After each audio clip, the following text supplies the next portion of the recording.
Some viewers may find the following video disturbing. Viewer discretion is advised. Hey everyone, welcome back to Board Games Unlocked, and Josh and I are doing a no run-through review for the Fungal Dwarves and the Eternal Council faction decks of Summoner Wars.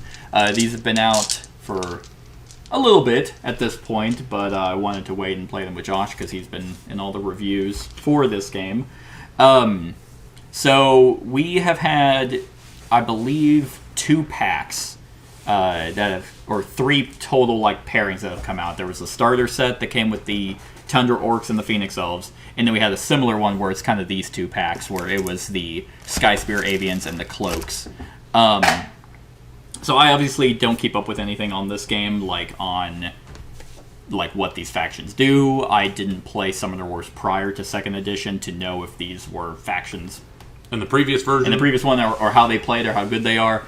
So this is all brand new, and I think we both agree that this is the best dual pack to come out. Correct. I think this is the best pairing of mechanics. Yeah, these ones were super fun to play. Absolutely. And felt that they were matched really well against each other. It came down to one turn. Yeah. Where it was like, well, I either need to kill you, and obviously I have to roll well enough, or you're going to kill me next turn. Actually, I think I was able to kill enough, unless you were able to summon someone to come in, but it was 9 to 9 health, and it was one last hit. So let's go ahead and talk about, who do you want to talk about first? So you got a double whammy review here. I don't really mind. I can go over mine if you want. Yeah, we can talk about the Eternal Council. So, the Eternal Council, ran by Prefectus Ida, is a really neat deck built around drawing.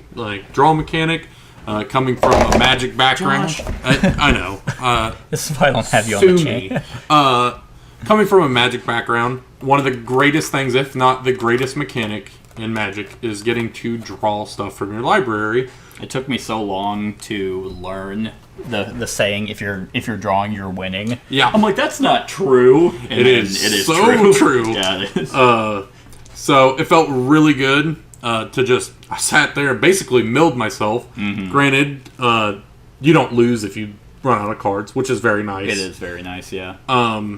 But you hurt your opponent because you have ways of causing me to discard. Correct. And so if I run out of stuff, that very much it slightly hinders this deck. Not as much as it could hinder other decks. Correct.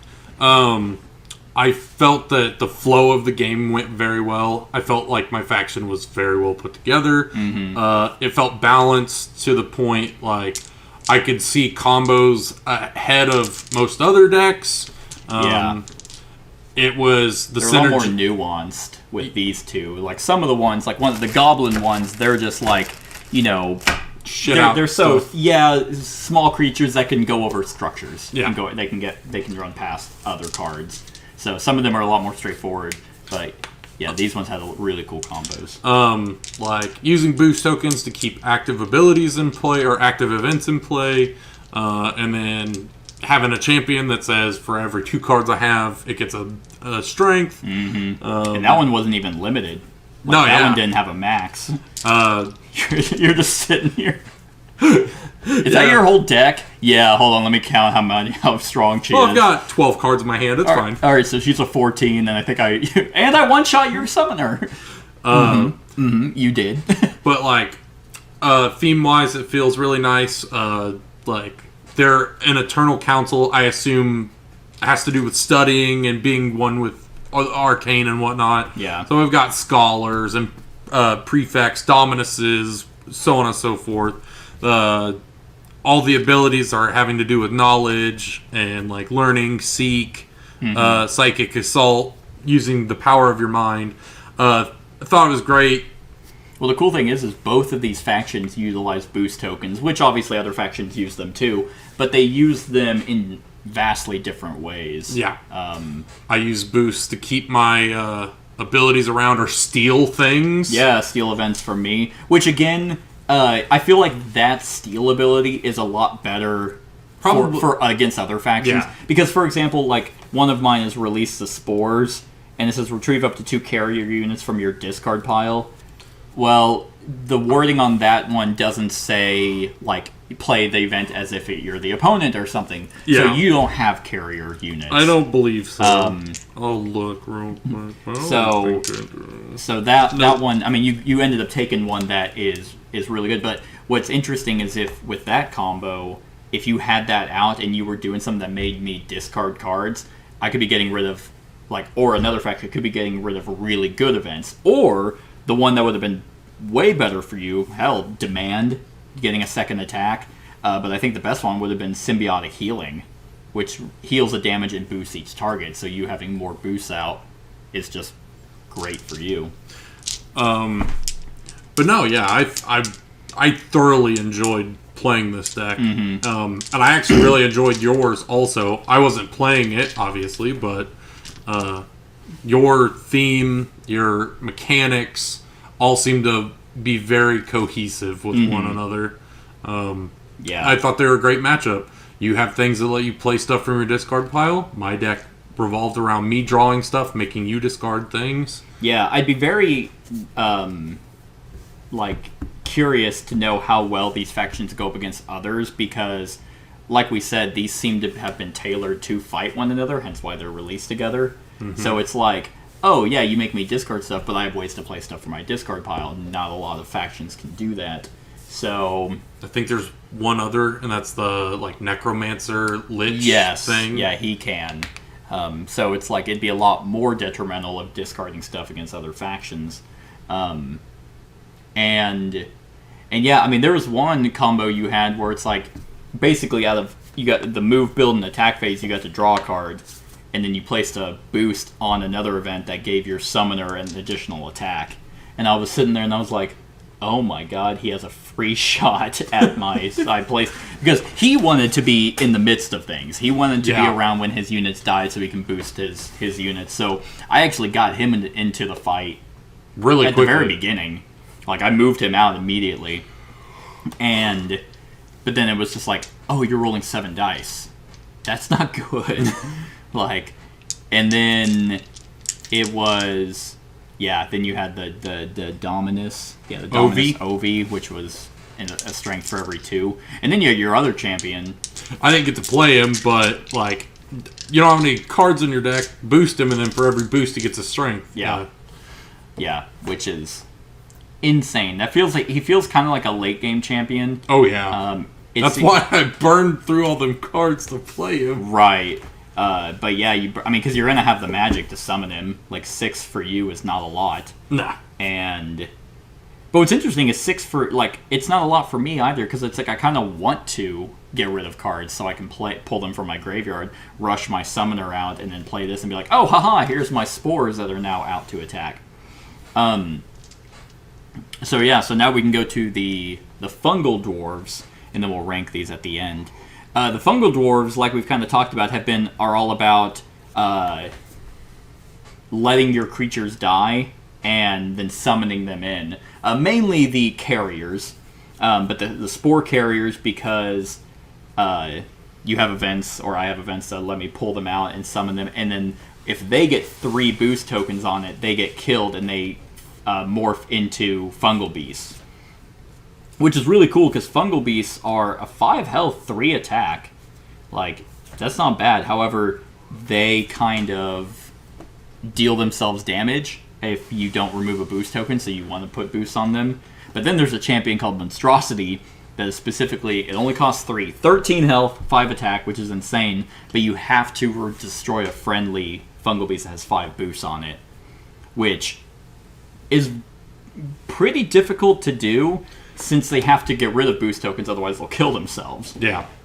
But God, that freaked me out. But I found that the way that this faction utilized boost tokens was actually pretty cool, because you could, Blight Mages is like, hey, 2 spaces, they put a boost token on. My Summoner, if a friendly unit dies within 2 spaces of him, boost to everyone around him. And then the Symbiotic Healing is just gross. It's a free target any number of damage friendly commons and champions. Remove a health or remove a damage and boost them. So they were actually like super fun aggressive. That I feel like some of the other factions that are aggressive aren't all that fun. Especially ones that are like, oh, like the Tundra Orcs, like he wanted to be in the midst of things to do damage, but I felt like his ability wasn't as cool to warrant that. Maybe I just played him like shit. I don't know. I didn't think he did bad. Yeah, it's just like, and these are all kind of different play styles, so maybe it's just not my play style. I think you would have had a lot of fun playing this. Yeah, the Eternal Council with the card draw is definitely more up my speed. But this, the Fungal Dwarves, I thought were really cool because it's like, get a weaker unit out, turn it into a stronger unit, and then that stronger unit, if it kills another unit, you get to replace that unit with one of your own. And you just have that cycle of just having these gross-ass cordyceps monsters that you just keep alive. So you do kind of flood the battlefield with these disgusting fungus creatures. If I were to... there's a particular type of creature type in Magic I'm thinking of. Zombies. No. Like the sacking one and making something come out for cheaper, stronger. Oh. I want to say it's the the evolve mechanic. I think it's okay, you're talking about a keyword. Yeah, I think you're talking about a unit type. Okay, yeah. I think it's Eldrazi that do it. They have an evolve. Doesn't Eldrazi do like everything? That's slivers. Oh. They do everything. Newer Eldrazi cards, I think it's evolve. I'm probably wrong. They have a mechanic where you discard or sacrifice stuff, and it makes them cheaper to play, and they're way bigger. They do more ridiculous stuff. I'm blanking if it's actually evolve is the name of it or not. I'm looking it up. But evolve means whenever a creature enters the battlefield under your control, if that creature's power is greater than this creature's power, and/or that creature's toughness is greater, it gets a +1/+1 counter. So I don't think it is evolve. I'll look it up after the video. Okay. But yeah, I can't remember which creature type it is. There's a creature type family with a keyword that allows them to sacrifice something and they come in and they're much bigger. It might be zombies, but I don't think it is. I have no idea. I have never played a deck that's like that, because normally I don't like hindering myself, but that's the cool thing about this deck is I never felt like I was hurting myself to gain something. I think is it dredging? Maybe it's dredge. I can't remember. Again, no idea. And that's what's cool, because I don't like, because to me, hurting myself is just always a gain, regardless of what I'm getting out of it. So in Magic or games like this, that's just not my play style. I know a lot of people can do it, and they can thrive off of it, and it could be disgusting, where it's like, oh, I'll take 20 damage, and then I actually just one-shot everyone. Whatever it could be, I'm still like, that's 20 health, and if I fuck it up, I just gave them an advantage. And that's what's cool about them, is it was just like, yeah, there was a champion that was about, hey, after the move phase, he takes the damage, but then he gets to put 2 boosts on an adjacent. Mm-hmm. It's like, it's 1 damage, he has 8 health. Like, that's not that bad, and the 2 boosts is really good. So, yeah, this one had really cool, like, this one had this matchup had really good flows of, like, big turn, like, we just went back and forth, and it was like, big slugfest. Yeah, who's gonna edge it out? I don't know. Dwarves got it by a hair. Dwarves? Oh yeah, they are dwarves. Yeah, the Fungal Dwarves, which is a really cool theme. I've never actually thought of that before. Fungus, sure, but it being dwarves, I mean, it makes sense. Fantasy or whatever, dwarves usually live underground. I guess that's where fungus thrives. Yeah, in the dark. Yeah, and then.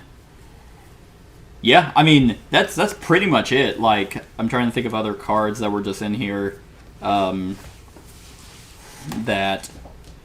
yeah, I mean, they had Blood Shamans that can move blights from one unit to another.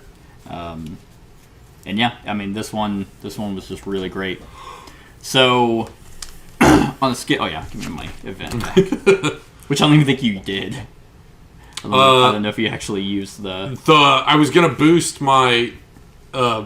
summoner, but I never ended up moving her, so I didn't put a boost on Right. it. I was like, I don't need to make her weaker. It's really interesting, yeah, because your summoner, like, I mean, she's 13 health, 3 range. She can almost be just insanely solid from the back. Like, she just stays in the back and just keeps boosts on her to just keep those active events out. And you can eventually try to mill your opponent, and then that would be super rough. Because you just surround her with gates. Yep, and I'm just like, well, you don't have any cards to draw. I have my whole deck in my hand. Yeah, exactly. Yeah, yeah. So this creature, yeah. So she is, 15 strength champion, and it's like, Give me your dice. Yeah. Well, the great thing is like strength is only for damage. It doesn't like boost her health. Correct. So it's like I could still just summon a bunch of monsters and just rush her, and eventually she'll die. And you can't move through people, so then it just gets them out of the way. So I like that. That's like, yeah, she's super strong. She's going to kill anything she attacks.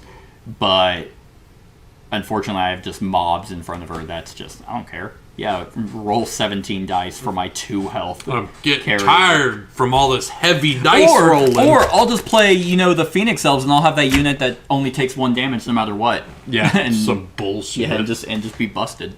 So, with that being said, I think that if you're going to get any factions, like, out of the base game, I would say pick these 2 up. Absolutely. This is kind of... And because they're releasing 2 factions, obviously, at the time, it's a 2-player game. It feels kind of like those Magic Precon decks that were, like, dual decks, where they were meant to go head-to-head. Don't remember if those were ever any good. Nowadays, they're better. Yeah, okay. So if you're going to go out and be like, oh, let's just get 2 new packs, I would say these, and then the Sky Spear Avians, and then the Cloaks. Those were really good too. You can check out my review or our review for those.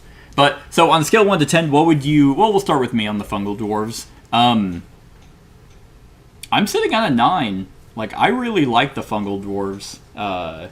Like, more so than I thought I would. Actually, when we were playing this and you started, we started seeing what the Eternal Council did, I'm like, oh, I like that play style better. But then these ended up being super fun. I mean, how badass is it to just be like, anyway, I'm going to morph this beast into this monstrosity. Oh, it's sick. At the very end of the game. Yeah, no, She's like all weak, like studying, and she's like, okay, I got my, oh my god. That is the scariest fucking thing I have ever seen. Right? Yeah, and they look gross. Yeah, so I'm going to give them a 9 out of 10. Yep. I'm sitting at the same thing for the Eternal Council. 9 out of 10. Cool. All right, well, maybe at some point in the future you might see a Summoner Wars tournament, and we'll just see how well everyone stacks up against one another, but that's something for another time. Let us know what you think of these factions in the comments below. Other than that, like, comment, share, and subscribe, and have a wonderful whatever time of day it is for you. Hey everyone, thank you for watching, and I really hope that you enjoyed the video. If you would like to see more of my content, go ahead and click that subscribe button and the bell to be notified whenever I upload any new content. If you feel like supporting the channel, you can go ahead and click that Patreon link to be taken to my Patreon, and any help is truly appreciated.